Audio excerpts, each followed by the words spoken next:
Bonjour, très chers compatriotes. Ezali Wapino Pierre Mike Moulowai. Les autres que la situation, il y a la République démocratique du Congo.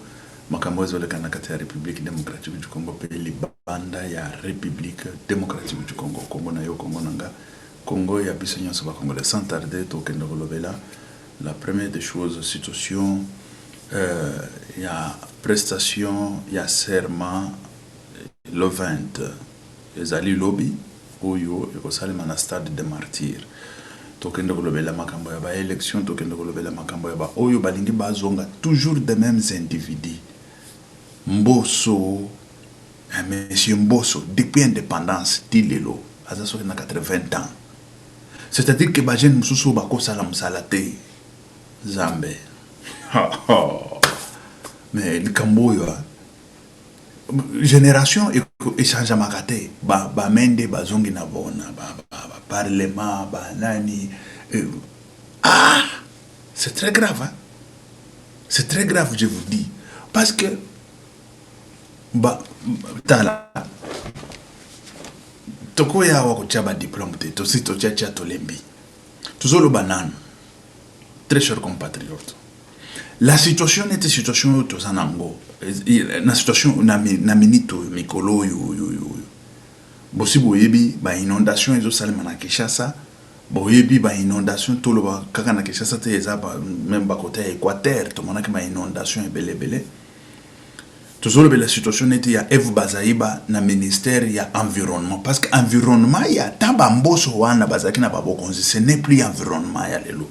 Et puis environnement lelo ezali na ba makambo za kirikiri ebele.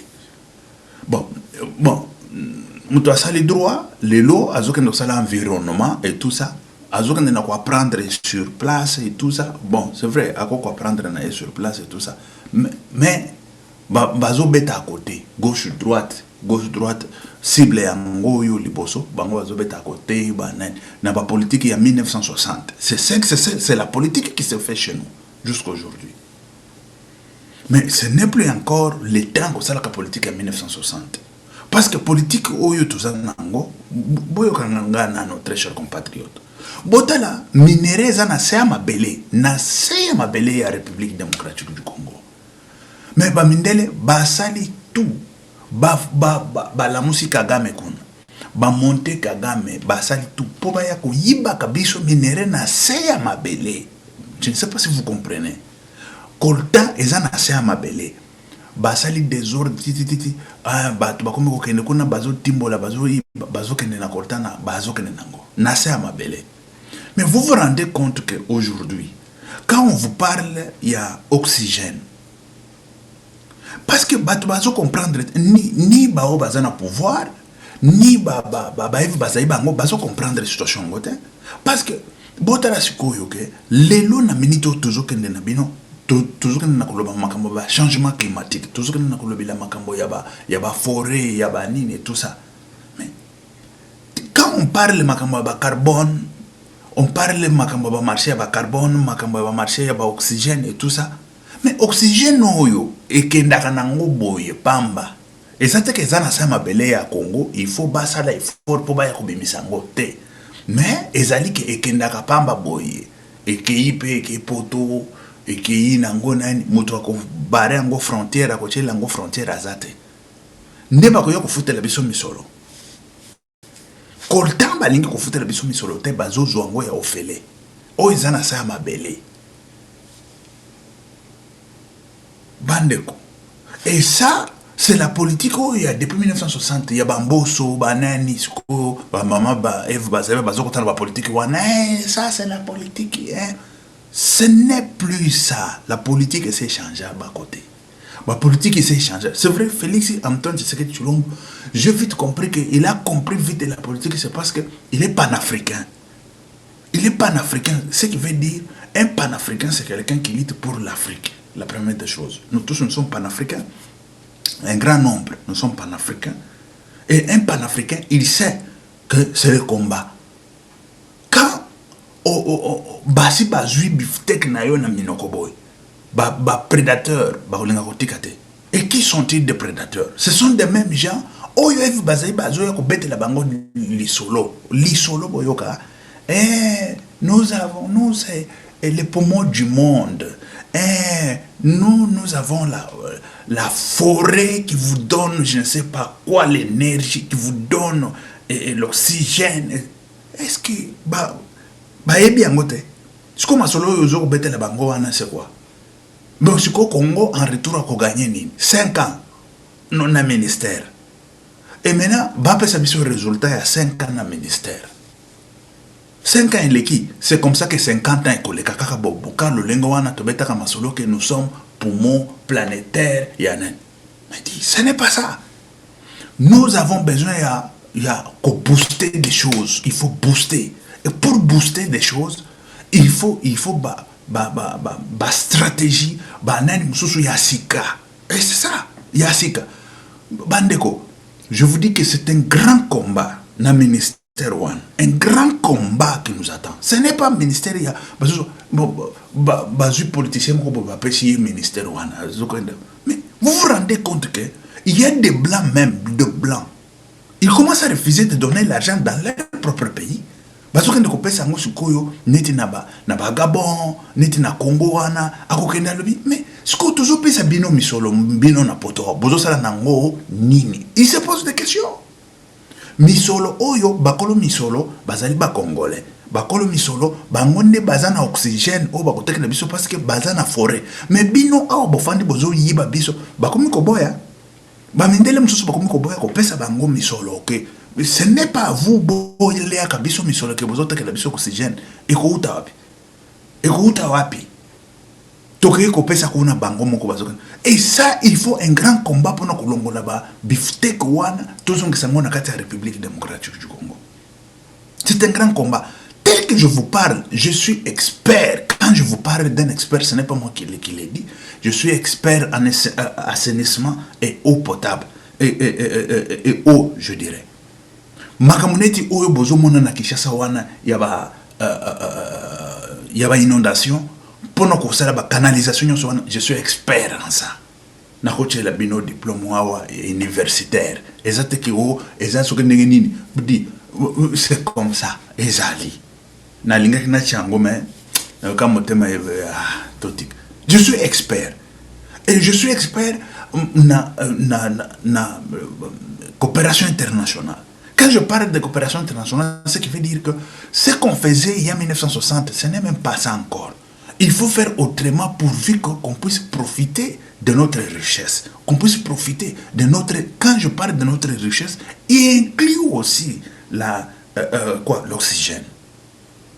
Mais quand on vient nous prendre le minerai qui se trouve dans les sous-sols, ils arrivent à nous prendre le minerai qui se trouve dans les sous-sols avec, je ne sais pas avec quelle stratégie, des stratégies que vous connaissez déjà, on a utilisé Paul Kagame est venu prendre nos minéraux qui est dans les sous-sols, mais à combien plus forte raison, l'oxygène qui n'a pas de frontières, l'oxygène qui part partout dans le monde gratuitement comme ça. Quand est-ce que ces gens-là, ils vont payer pour nous? Quand est-ce qu'ils viendront nous donner ce qui nous revient de droit? Et écoutez, en tant que spécialiste, et puis je travaille dans la forêt. Écoutez, j'ai la carte il y a militaire espagnol, mais je ne suis pas militaire. C'est parce que je travaille dans ma forêt. Parce que ma forêt, ezali, bazutiango, na ministère, il y a défense, et puis na ministère, il y a intérieur, il y a la police. Ba pompier, bazakuna, protection civile, bazakuna, et tout ça. Parce que tant que tu as une carte, tu as une base militaire, tu as une salle, et tout ça. Une base militaire, quand tu n'es pas militaire. Ce que vous avez une discussion, tu as comme ça, garde bazali bosoana, autorisation, carte, et c'est comme ça. Nous avons des cartes là. Je suis expert en ça. Quand je parle de la forêt, je sais de quoi je suis en train de parler. Et je sais la différence qui se trouve entre la forêt européenne et la forêt tropicale. Je connais tout ça. Et comment on travaille la forêt européenne et comment on travaille la forêt tropicale. Et aujourd'hui, là, c'est une façon... bon, Même en Europe, il y a les changements climatiques. Comment est-ce qu'on travaille la forêt? Et chez nous aussi, avec les changements climatiques, comment est-ce qu'on va travailler la forêt? Et tout ça, ça demande combien? Ça demande des fonds. Écoutez, dans l'assainissement, je suis là, expert dans l'assainissement. Assainissement, et puis, et eau aussi. Canalisation d'eau, je suis expert en ça. Et ça, tu as un ministère jusqu'à quand? Tout le monde a un et tout ça.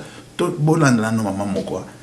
un combat. C'est un combat. On vient ici, écoutez, ça ne passera pas. Ça ne passera plus. Ça, c'est un combat toujours tient à Bango. Bazana na 100 députés, 300 000 députés na l'Assemblée, mais bati kaba ministère, bateau yo bako propulser ba makam. Bateau bako propulser ba makam.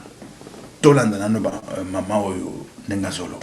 Mais non, c'est comment ça comme histoire?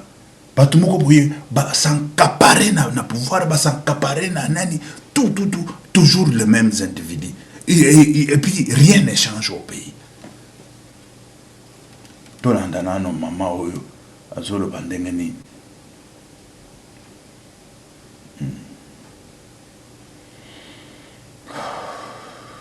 Ouais.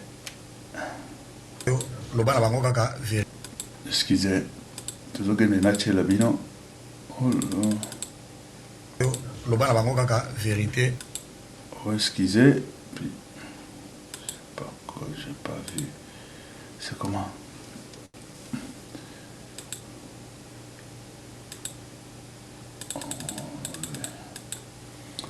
Nazolo Kango, hein?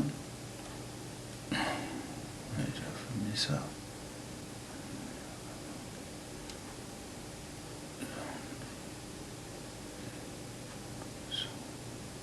Bon, toujours le Kango na chez la bino de façon que babisika to na chaki na moni comme si nani toujours mon ango bien té. Voilà. Voilà. Donc tata oyo na mama oyo nazomituna nani. Donc tata oyo na mama oyo na minute ne tofandi boye na Congo ozozela kaka banome yo, ozosala mpe badémarche pour que le président Félix anome yo ordonnance lisusu oyo mpe obima lisusu depuis Mobutu Sese Seko, depuis Kasavubu soki tozongi na nsima kombo na yo na chaque ordonnance ezalaka. Donc soki totali bien Congo oyo ezalaka ya bino moko. Bauniversité ebele etondisi bana awa baza na misala te. Il faut kaka bakombo na bino nde banda koapparaître na chaque année, na chaque mandat, na chaque ordonnance bino moko kaka. Okomi mpe na plus à 60 ans. Soni eza te. Oui, tondimi. Ozali chef ya regroupement monene. Mais okoki kopema te. Okoki kopema te. Pe okoki proposer kombo te ya mutu moko ya parti na yo. Donc être autorité morale et chef d'un grand parti politique, ezali synonyme ya koloba, tu dois apparaître dans l'ordonnance. Te, tokondima lisusu te. Biloko wana tokondima yango lisusu te na mboka Congo. Nazali kobenga ba chômeur nyonso.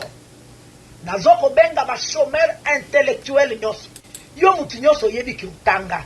Yo mutu nyonso oyo yo yebi que tu peux apporter un plus pour na Congo yo. Bande konangai na tomboli maboko. Boya te sito se soutenir pour que toloba non. Na répétition à plusieurs ordonnances à batumoko. Président de la République Bolobi azaka kana 2 mandats. Yabine zali illimité. Aussi au coma plusieurs fois nommé dans le gouvernement, chaque gouvernement yokak. Aux autres, la lisusu, aux autres appellent sous des marches, yo lisusu. Toboy makambwana. C'est vrai Toboy. Fachi, papa Toboy blokwana. Cette fois-ci, Tozali a besoin, ya komona, batu ya sika, bilongi ya sika, oye uti na peuple, bazala nommé. Batu nyonso bakia kotanga pour que ba apporter un plus na Congo. kongwango bakomona kaka kofinga ka biso nyonso bizoba pona bino batu bo blokaka panier liboso na bino. Donc le panier qui doit circuler ne circule pas et telemi kaka pa na bino. Omoni batata oyo, omoni bino ba mama oyo, bokanisaka Kongo ezali ya bino moko. Ya mbala oto kondimate. Vous ne serez pas nommé, peu importe nombre de députés bokozala na yango, bokofanda. On a déjà préparé place moko kitoko pona bino. Botika ba nouveau expérience kota. Fati asala musala ne kitoko. En tout cas, je suis désolé mais c'est ça la vie. Voilà. Boussoka pa maman ndenge bazolo. Bazolo il faut changer moi classe politique. Moi standing politique tout le monde a makambo et banda ko changer mais. Tout le monde a man, c'est vrai. Bon. Et Memba bazaki ba allié et tout ça. Mais oui, vous êtes des alliés. Memba na ministère il y a défense. Et vous basez dans un ministère il y a environnement. Bon, dans le ministère environnement, il y a défense. Même bah oui, ça va. Là, moi je n'ai rien à dire. Parce qu'il a bien travaillé. Mais Eve Bazaïba, oui, c'est vrai qu'il a bien travaillé. Est-ce qu'il a travaillé correctement? Il est temps maintenant d'aller dire, mais non, écoutez, ce n'est plus encore le temps de venir encore nous dérober, comme on l'a toujours fait depuis quoi, la longueur de l'histoire. Ça, il faut au moins commencer à changer des choses. Mais on vient avec les mêmes discours là, des caméras, des mêmes gens là, avec, vous savez, terre arable, nous avons la forêt, je ne sais pas quoi. Mais non, cette fois-ci, c'est aller vite, aller tout droit au but, aller tout droit à la cible. Hein? Aller tout droit à la cible. Tangi, ça passe toujours comme ça. On a fait des combats, ça passe toujours comme ça. Tout ça, même... ça mais non, hein. Mais non. Mais non. Toujours de mêmes individus. C'est quoi ça comme histoire? Quand on a dit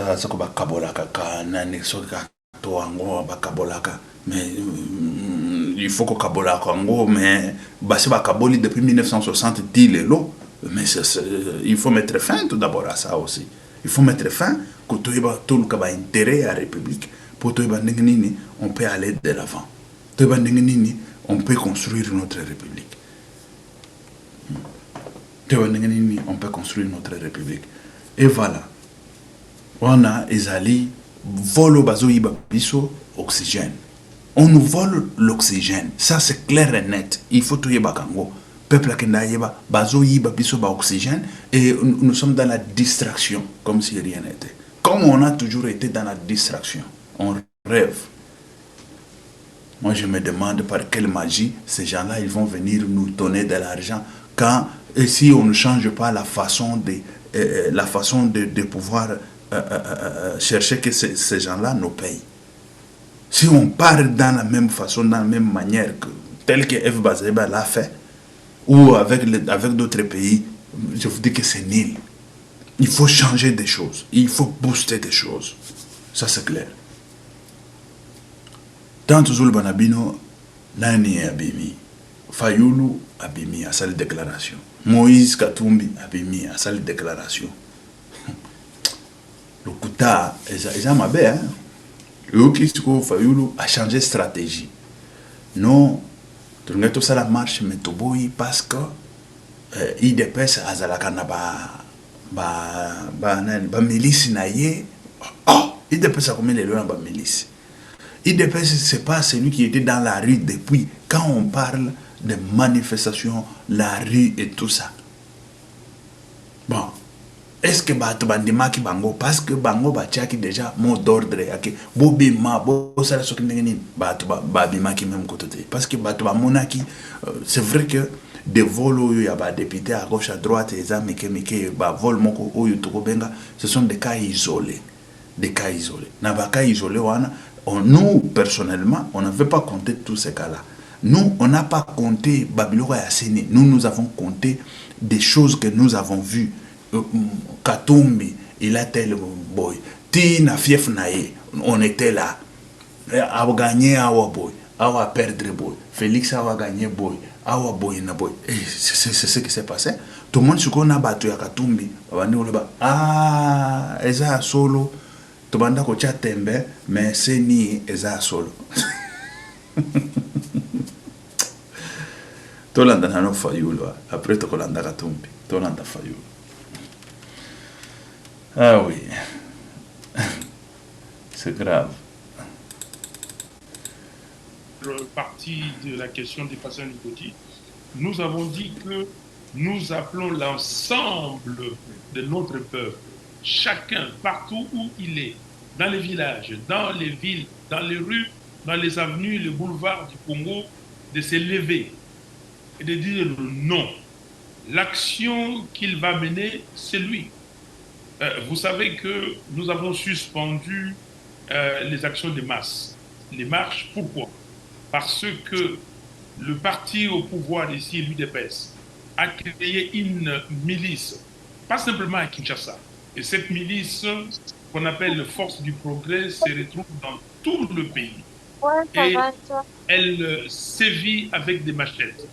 Et dès que nous avons une manifestation qu'on a annoncée, la milice ou les éléments de cette milice se mélangent avec la police pour gêner les Congolaises et les Congolais. Alors, pour l'instant, nous avons dit, nous n'appelons pas à une manifestation où on se rassemble tous et on prend un point de départ et avec un point d'arrivée. Partout où les Congolaises et les Congolais vont se trouver, qu'ils manifestent leur mécontentement et qu'ils demandent l'annulation. Voilà. Boyoki Fayulu. Fayulu, hey, Nengeza Boye. Toboyaki bat babima parce que mais non bango ba pesa ki ba mort d'ordre tolandaki et mort d'ordre na bango zaki ni les sans effet bat balandaki en beauté et tout ça parce que tout nous-mêmes on était au four et au moulin, on a vu, on a publié, on a donné même le pourcentage et à la fin c'est le même pourcentage que Seni a donné, c'est le même pourcentage. Vous voulez nous dire quoi encore? Et de l'autre côté, Katumbi aussi est sorti, il a parlé, il a dit aussi des bobards. Tolanda Katumbi, et après on vient développer. Tolanda, non, Katumbi, monsieur Katumbi aussi, qu'est-ce qu'il aurait dit? Élection dans notre pays, on doit annuler cette élection parce qu'il y a eu la fraude un peu partout, il y a eu des machines à tricher. Moi, je n'appelle pas ça des machines à voter. Et je crois, monsieur Patient Ligodi, j'ai bien suivi mon dire-câble. Les gens ont transformé les dires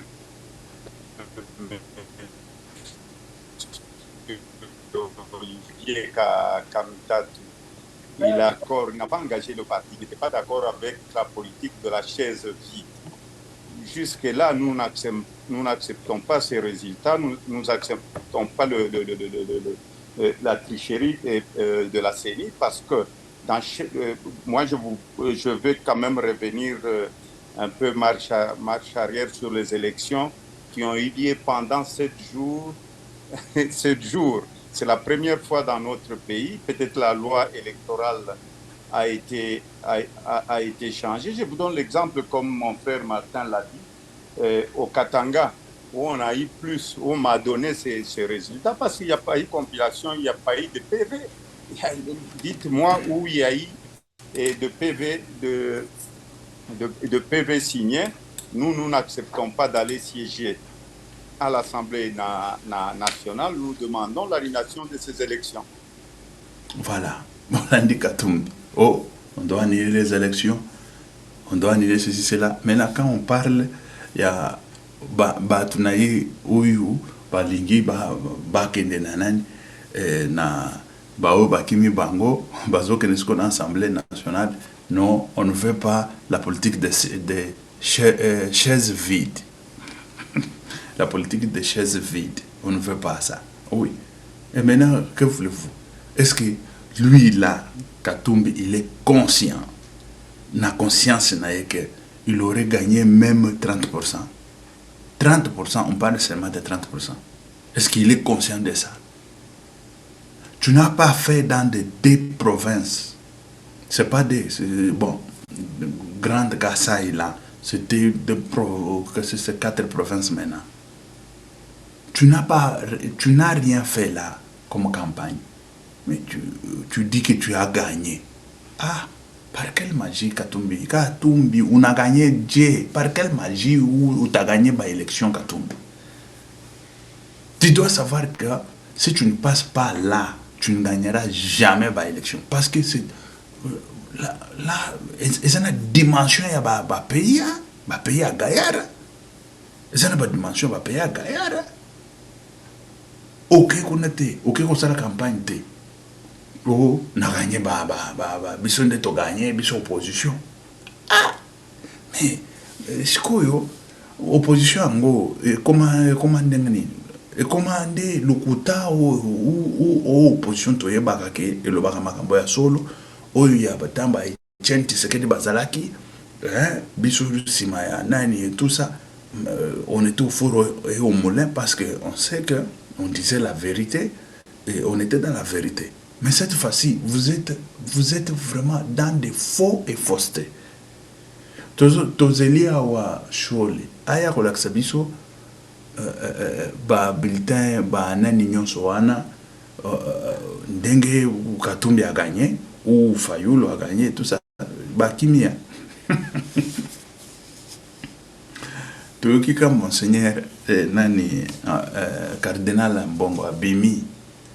Oh, tel que ça est là, vous savez, Makamabalobi, homosexuel et tout ça. Tolandagia. Bon. Wana bozo sala bino discours en Afrique. Mais qu'on a na direction na bino na et pas à pape discours ezamusos. Et pas à pape discours à bimise ezamusos. Eza passe, eza mawana passe.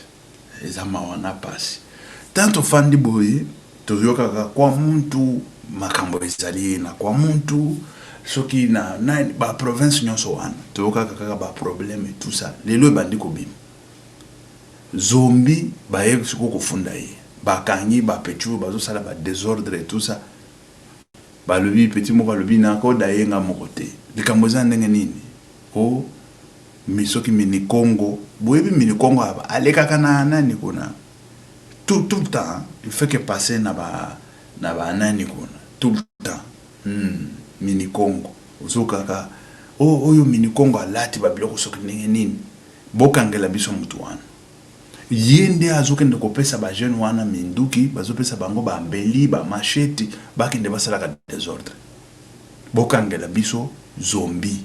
Parce que tout est baki ango depuis Kabila. Ce monsieur-là, il faisait le même jet.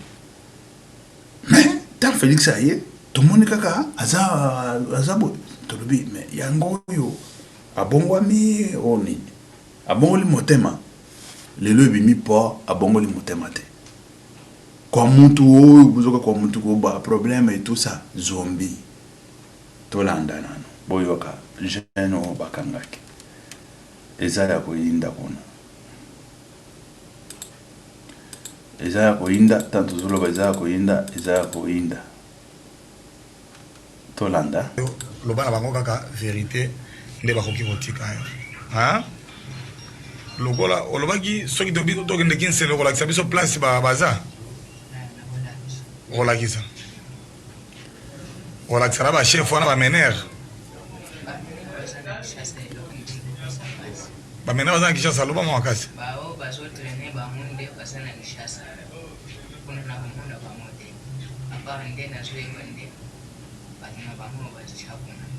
mais bao baza na Kinshasa okoyeba bakombo na bango banani loba makasi nani kiamfuna minikongo minikongo wapi kombo ne musuna minikongo nde babenga zombi oyoyebi na kombo nini wana nde bato bazosunga bamobondo parti ya Kinshasa soki minikongo atelemi boye yo kolobaki ya solo mutu osungaka bango poso na kukufa pe nakufa nanga na kuloba ongana yebi mususte na kuloba esa bango bashefu na bango bashefu amibonu neti biso to komyo yako sofre boy ndenge bino bosa soko pesi mibeko ndenge bandalo bina solo soko pesi mibeko ke bosalela boy nango biso to komyo yako sofre boy katambi na lodie Katambi na nani? Katambi Minikong Jamfu Kakos. Ok. Donc biso net to como sufre boy chefo. Kalanan banda bakanga ngai. Ni loko kuliate ne. Ngai net na como sufre boy. Na yebi na ngate o makambo ndenge zo salake. Nazwa ni shet ye nazwa ni. Me apa ka eloko ngai ko komisa ngai sani. Kosanga kotanga ba pesa ngabi ye wan go somon.